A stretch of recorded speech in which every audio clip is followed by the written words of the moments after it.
Welcome to the H&R Topper Shotgun Collectors Project. Today we'll be looking at the H&R Topper Model 158.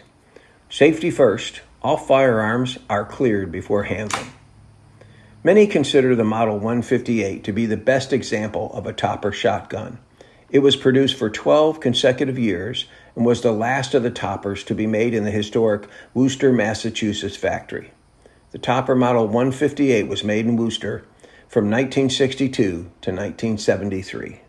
The 158 is a side lever, top brake, single barrel shotgun. It was produced in 12 gauge, 16 gauge, 20 gauge, and 410 bore. A nice feature is the powerful ejector that throws the spent cases over your shoulder when you open the action. The sights include a round bead front sight and a small groove on the receiver that acts as a rear sight. The barrel of the Topper 158 was nicely blued. In 12 gauge, you could get 28, 30, 32, and 36 inch barrels. With the 410, the 16, and the 20 gauge, the only available barrel was 28 inches long. As far as chokes go, they had modified chokes and full chokes. They were contiguous with the barrel and not able to be interchanged. Chamber lengths for the 158 varies as follows. The 410 bore was 3 inches throughout the life of the 158, 2 3/4 inches for the 16 gauge. The 20 and 12s were 2 3/4 from 62 to 69, and then from 1970 to 1973, they were 3-inch chambers.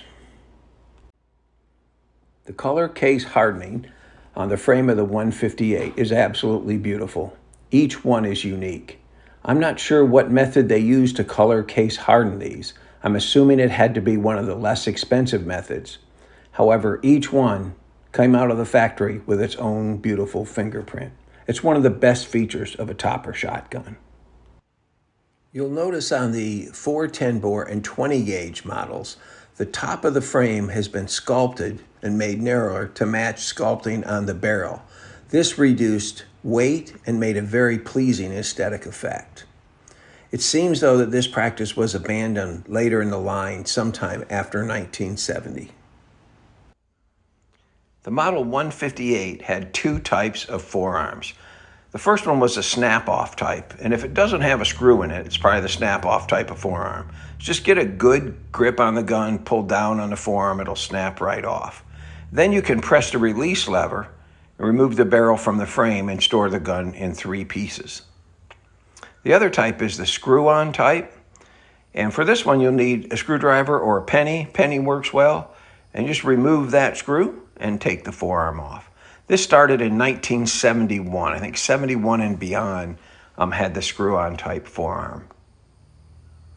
You just pull that forearm off once the screw's out, press the release lever, remove the barrel from the frame, and you can store it in 3 pieces. Now with this type, you can screw the forearm back into the barrel and store it in 2 pieces, and that way you don't lose the screw. That works real well. I don't recommend that with the snap-on type. They're designed only to snap the forearm onto the barrel when the barrel is attached to the frame. The stocks on the Model 158 were all made of hardwood. They had a red rubber recoil pad with a white line spacer, which is very attractive. The type of hardwood that used did clearly change over the years. As you can see from these 2 examples, the one on the left being from 1973 and the one on the right from 1966, those are clearly 2 different types of wood.